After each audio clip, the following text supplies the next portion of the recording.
Hello everyone. तो आज हम लोग वर्ग 10 के अध्याय 5 समांतर श्रेणी को पढ़ने वाले हैं। तो आइए शुरुआत करते हैं श्रेणी से।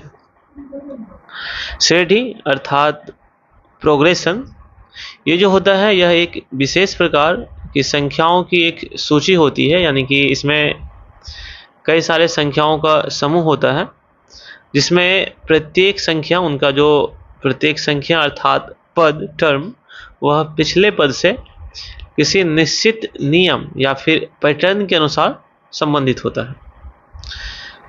फॉर एग्जाम्पल अगर हम यहाँ बोलें जैसे 2, 4, 6, 8, 10, तो ये जो संख्याएं हमने अभी लिखी है, फिर से लिख रहा हूँ 2, 4, 6, 8, 10।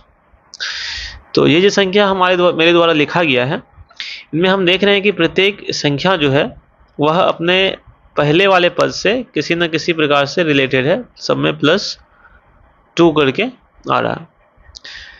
तो इस प्रकार से हम बोल सकते हैं कि श्रेणी जो होती है संख्याओं की ऐसी समूह होती है जिसमें प्रत्येक संख्या अपने पिछले पद से एक निश्चित नियम या फिर पैटर्न के अनुसार से संबंधित होते हैं। श्रेणी कई प्रकार की होती है, जिसमें एक जो हम लोगों का चैप्टर है समांतर श्रेणी अरिथमेटिक प्रोग्रेशन, या फिर इनको हम लोग शॉर्ट में एपी भी कहते हैं, तो इनको हम लोग पढ़ने वाले हैं। एपी जो हम लोगों ने ये एग्जाम्पल देखा है, यह एक एपी का ही एग्जाम्पल है।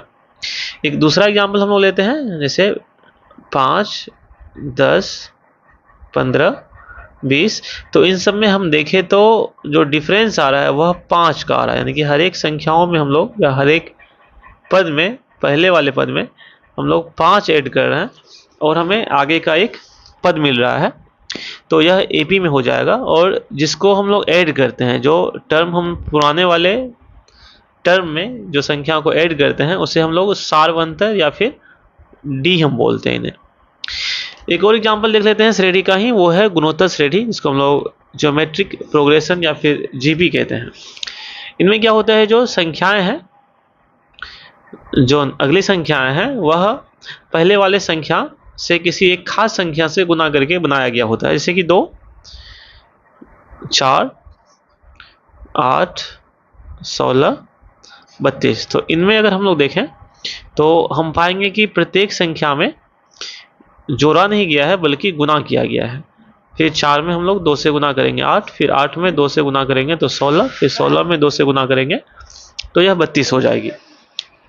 इस प्रकार से हम लोग देख रहे हैं कि श्रेणी जो होती है यह कई प्रकार की होती है। इसमें और भी आते हैं, जैसे अनंत श्रेणी आती है, उसके बाद फिर हरात्मक श्रेणी आती है। तो इस प्रकार से जो है ये श्रेणी हम लोग देखते हैं। इनमें आज हम लोग पढ़ने वाले हैं समांतर श्रेणी के बारे में। तो बेसिकली समांतर श्रेणी का जब हम लोग डिफिनेशन देखें, परिभाषा देखें, तो समांतर श्रेणी संख्याओं का एक ऐसा समूह है या फिर सूची है जिसमें प्रत्येक पद जो हर एक पद है, केवल पहले वाले पद को छोड़ करके वह अपने पद में एक निश्चित संख्या को जोड़ने से प्राप्त होती है। फॉर एग्जाम्पल हम लोग पहले वाले एग्जाम्पल में देख चुके थे, जैसे 2, 4, 6, 8, 10। तो इनमें हम लोगों ने देखा कि जो पहला टर्म है उनको छोड़ करके बाकी के टर्म में हम किसी ना किसी संख्या को क्या कर रहे हैं, एक निश्चित संख्या को जोड़ रहे हैं, ऐड कर रहे हैं। इस प्रकार से हमें आगे का टर्म जो है मिल रहा है। फिर इसके अगला टर्म लिखने के लिए अगेन हम लोग इसमें +2 करेंगे तो यह 12 हो जाएगा। तो जो संख्या हम लोग हर एक बार जोड़ रहे हैं, जिस संख्या को हम लोग जोड़ रहे हैं, इन्हें हम लोग कॉमन डिफरेंस या डी बोलते हैं, या फिर सार्व अंतर इन्हें हम लोग बोलते हैं, इन्हें हम लोग सार्व अंतर बोलते हैं। तो यह समांतर श्रेणी का एक परिभाषा हो गया। नेक्स्ट हम लोग देखते हैं समांतर श्रेणी का जो सार्वंतर है, कॉमन डिफरेंस, ये क्या होता है। जस्ट इसके हम लोग पहले देख चुके हैं, जो समांतर श्रेणी का जो कॉमन डिफरेंस या डी है वह किस प्रकार से हम लोग निकालते हैं।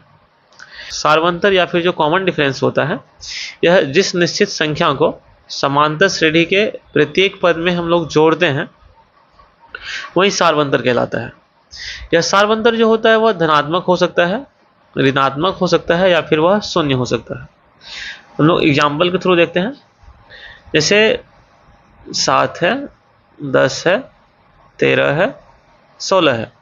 तो अगर यह संख्या एपी में है तो हम यहाँ देखेंगे कि प्रत्येक टर्म में हम लोग क्या करना है, 3 को जोड़ रहे हैं। तो यही 3 जो है यहाँ पे क्या हो जाएगा, डी हो जाएगा, सार्वंतर हो जाएगा, जो कि +3 हो जाएगा या फिर 3 हो जाएगा। सार्वंतर निकालने के लिए हम लोग क्या करते हैं, जो आगे वाले टर्म से उनके जस्ट पहले वाले टर्म को माइनस कर देते हैं।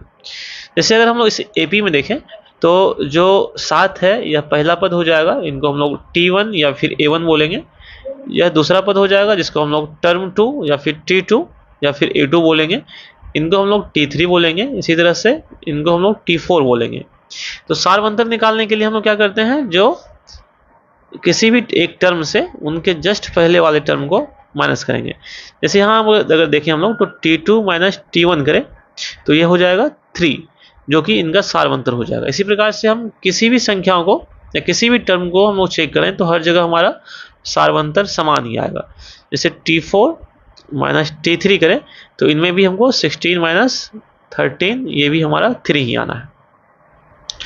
एक और एग्जाम्पल लेते हैं हम लोग। जैसे अगर हम लोग एक संख्या एपी में लेते हैं, जैसे 15, 10, 5, 0, -5, -10। तो यहाँ भी अगर हम लोग देखें तो जो डी है वो निकालने के लिए हम लोग क्या करेंगे, जो जस्ट आगे वाले टर्म से उनके जस्ट पहले वाले टर्म को माइनस करेंगे। तो यहाँ पे हम अगर देखें तो T2 minus T1 equal to हो जाएगा 10 माइनस 15 और यह हो जाएगा -5। तो इस केस में जो D आया है यह निगेटिव में आया हुआ है, ऋणात्मक आया हुआ है। इस केस में जो D आया हुआ है वह धनात्मक आया हुआ है। इसी प्रकार से अगर हम एक संख्या को केवल रिपीट करके लिखते चले तो वहां पे जो D है, कॉमन डिफरेंस है, वह 0 आएगी।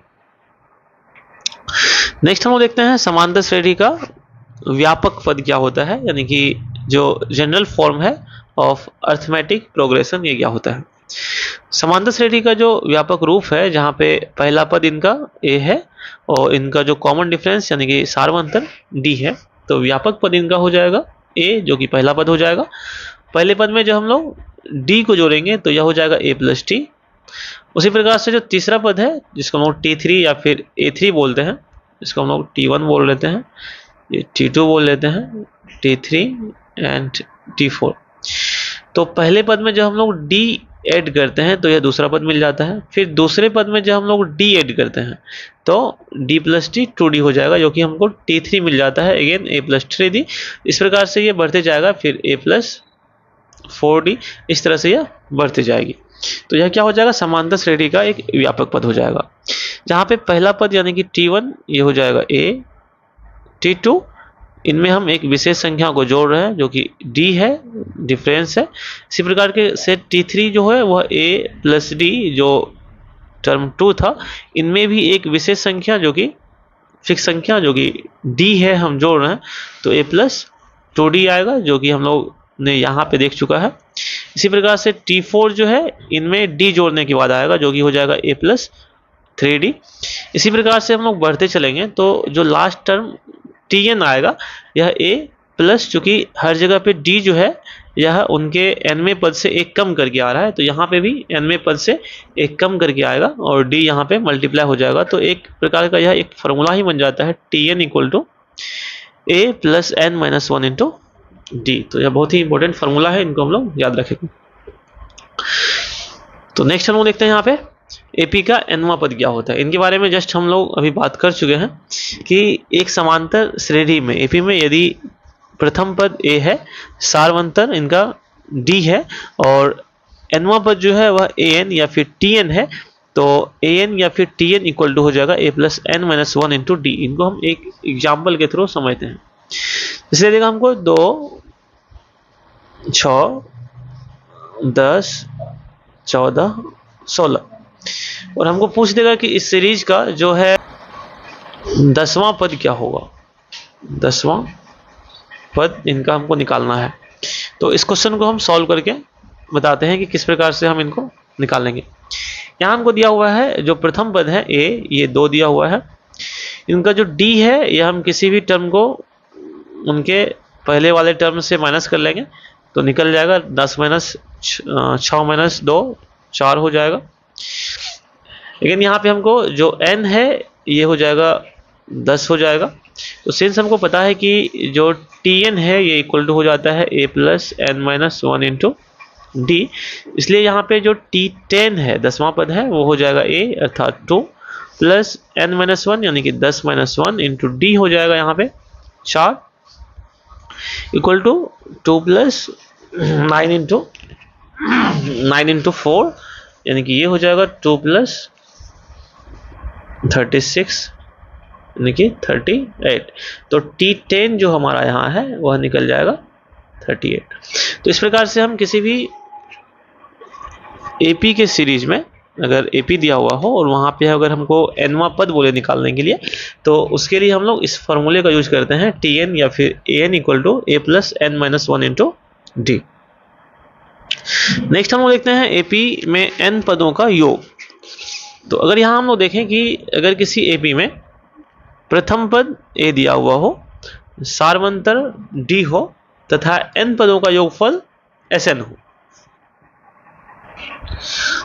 तो Sn इक्वल टू यानी कि n पदों का योगफल इक्वल टू हो जाएगा n/2 into 2a plus n minus 1 into D. तो इस फॉर्मूले को भी हम लोग अच्छी तरीके से याद रखेंगे। तो एक एग्जाम्पल के थ्रू हम लोग समझते हैं जो किस प्रकार से हम क्वेश्चन इनका सॉल्व करेंगे। जैसे एग्जाम्पल ले लेते हैं 3, 6, 9, 12, 15, 18 और हमें 18, 21, 24 पूछ देगा कि हमें जो इस एपी का योगफल निकाले। इस एपी, ये जो एपी दिया हुआ है यहाँ पे, इनका हमको निकालना है योगफल क्या हो जाएगा। अगर हम यहाँ पे देखिए इस फॉर्मूले के अनुसार तो जो a है ये हो जाएगा हमको प्रथम पद जो कि 3 है, d जो है या किसी भी दो टर्म को हम लोग बाद वाले से पहले वाले को माइनस करेंगे 9 माइनस 6 इक्वल टू हो जाएगा 3। आगे हम लोग अगर n देखें, नंबर ऑफ टर्म्स देखें, पदों की संख्या, तो काउंट कर लेते हैं 1 2 3 4 5 6 7 8। तो इस प्रकार से हम लोगों ने देखा कि हमारे पास ये जो डाटा है कुछ ये आ चुकी है। तो अब हम यहाँ पे Sn का फॉर्मूला हमें पता है, तो S8 निकालना है, 8 पदों का योगफल इक्वल टू हो जाएगा n/2 अर्थात 8/2 into 2a 2 into 3 plus n minus 1 अर्थात 8 माइनस 1 इंटू डी का मान हो जाएगा यहाँ पे 3। जब इनको हम लोग सॉल्व करें तो हो जाएगा 4 इंटू 6 प्लस 7 इंटू 3। अगेन जब इनको सॉल्व करेंगे तो हो जाएगा 4 इंटू 6 प्लस 21 इक्वल टू हो जाएगा 4 इंटू 27। जब इसको हम लोग मल्टीप्लाई करेंगे तो ये हो जाएगा 108। तो इस प्रकार से हम लोग देख चुके हैं कि ये जो संख्या एपी में दिया हुआ है, ये जो 8 टर्म एपी में दिया हुआ है, इस 8 टर्म पद वाले एपी का योगफल क्या हो जाएगा, S8 108 हो जाएगा, 108 हो जाएगा। तो इस प्रकार हम किसी भी दिए हुए एपी में जब हमें ये डाटा प्राप्त हो A N D तो हम उनका योगफल निकाल सकते हैं। तो फिलहाल इस चैप्टर में जो क्लास 10th का जो समांतर श्रेणी का जो चैप्टर है, इनमें बस इतना ही हमको पढ़ने के लिए था। अगर इन कंसेप्ट्स को हम लोग अच्छे से समझ जाएं तो सभी क्वेश्चंस आसानी से बन जाएंगे।